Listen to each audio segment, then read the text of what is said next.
Halo seluruhnya anak ibu kelas 6. Bagaimana kabar kalian hari ini? Ibu harap kalian semua dalam keadaan sehat ya. Materi pembelajaran kita pada pagi hari ini adalah warga dunia. Anak-anak, sebelum memulai pembelajaran, ada baiknya kita berdoa terlebih dahulu. Dalam nama Bapa dan Putra dan Roh Kudus, amin. Tuhan yang Maha Pengasih, kami bersyukur bahwa sebagai manusia, kami mengenal dan mengetahui tentang banyak orang yang hidup di dunia ini. Untuk itu ya Tuhan, dampingi dan tuntunlah kami dalam berelasi dengan sesama kami di Indonesia ini dan dengan negara-negara lain, sehingga kedamaian sungguh tercipta di dunia. Demi Kristus Tuhan kami, amin. Dalam nama Bapa dan Putra dan Roh Kudus, amin. Anak-anak, mari kita bersama-sama menyanyikan lagu Bangun Dunia Baru supaya kita belajar lebih bersemangat. Marilah kita membangun dunia di dalam Kristus. Hai kawan-kawanku yang kawanku mari saling membantu. yang membantu. Marilah kita membangun dunia di dalam Kristus.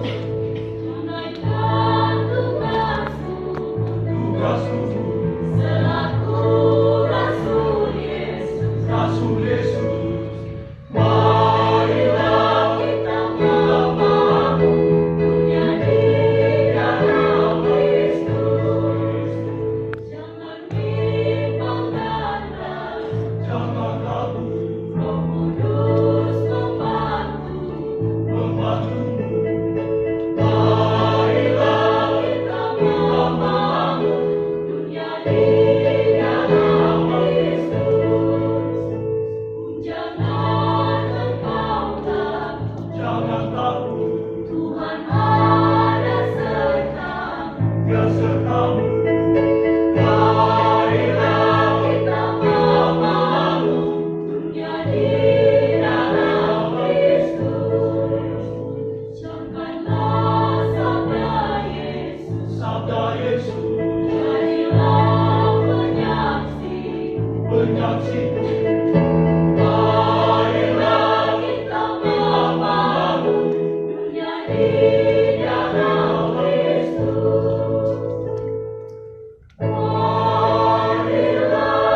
kita membangun dunia di dalam Kristus.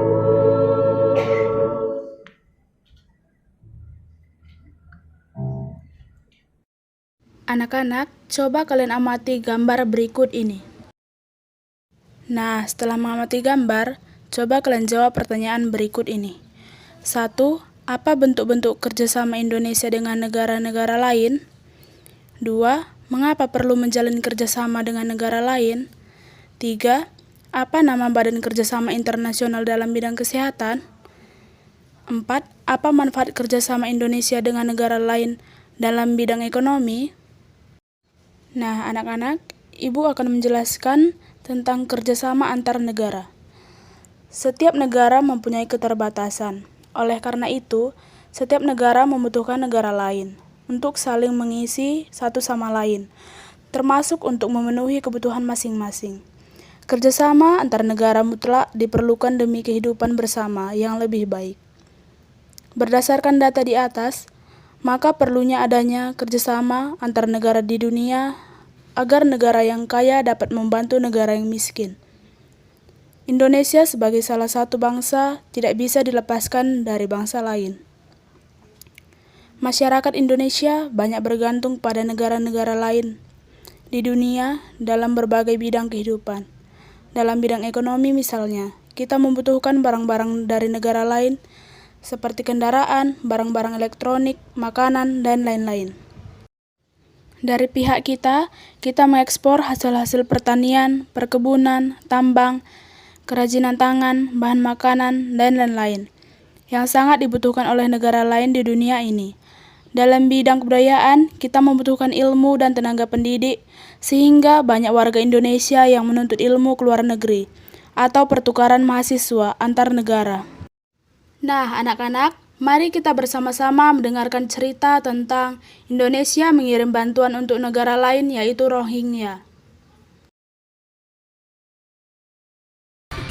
Bantuan kemanusiaan untuk warga Rohingya sudah tiba di Myanmar pada Kamis sore. Indonesia adalah negara ASEAN pertama yang telah berhasil memberikan bantuan, dan berikut laporan koresponden Nesya Megawati. Bantuan kemanusiaan untuk korban tragedi kemanusiaan di Myanmar telah tiba di Yangon, Myanmar International. Ini ada prosesnya adalah dari tadi sudah tiba 2 pesawat Hercules yang membawa 20 ton bantuan dari pemerintah Indonesia telah tiba dan telah diserahkan secara seremonial dari pemerintah Indonesia yang diwakili oleh pihak BNPB, dan tadi diserahkan langsung kepada Duta Besar Indonesia untuk Myanmar, dan lalu juga tadi langsung diserahkan kepada pemerintah Myanmar. Ini adalah proses penurunan barang bantuan yang kalau kita melihat ini adalah barang-barang seperti tenda pengungsian yang diturunkan dari pesawat Hercules untuk dibawa ke loading atau sebuah tempat gudang di Sittwe. Pola distribusinya yakni bantuan ini nanti akan ditaruh terlebih dahulu di suatu tempat, lalu kemudian nanti akan barang-barang bantuan ini akan menuju ke Sittwe yang kira-kira menempuh perjalanan sekitar 3-4 hari. Di Sittwe tersebut nanti bantuan-bantuan ini akan disalurkan kembali ke 3 titik tempat pengungsian yang menurut pihak pemerintah Myanmar secara jumlah pengungsi belum bisa dipastikan, karena menurut mereka jumlah pengungsi ataupun orang-orang yang menempati di daerah tertentu atau di Sittwe datang dan pergi, sehingga pemerintah Indonesia atau pemerintah Myanmar belum bisa memastikan berapa jumlah orang yang ataupun pengungsi yang berada di Sittwe Myanmar. Tetapi kalau misalnya kita melihat bahwasannya tadi juga Duta Besar Indonesia untuk Myanmar Ito Sumardi menjelaskan bahwasannya Indonesia adalah negara pertama yang memberikan bantuan, yang karena memang pemerintah Myanmar sejauh ini sudah menutup alur ataupun pintu bantuan untuk NGO ataupun pihak lainnya, hanya diberikan untuk negara-negara tertentu yang dianggap tidak mempunyai konflik of interest terhadap pemberian bantuan. Dan Indonesia sejauh ini baru satu-satunya negara yang telah memberikan bantuan berupa barang yang langsung menuju ke Myanmar. Nesya Megawati, Yangon, Myanmar. Dan aksi cepat tanggap atau ACT untuk kedua kali mengirimkan bantuan ke pengungsi Rohingya di Bangladesh. 2 juta kilogram atau 2 juta ton beras dikirim melalui kapal di Terminal Peti Kemas Surabaya. Bantuan ini dikumpulkan dari donasi dari rakyat Indonesia di berbagai daerah. Menteri Sosial Khofifah Indar Parawansa melepas pengiriman bantuan untuk pengungsi Rohingya di Bangladesh.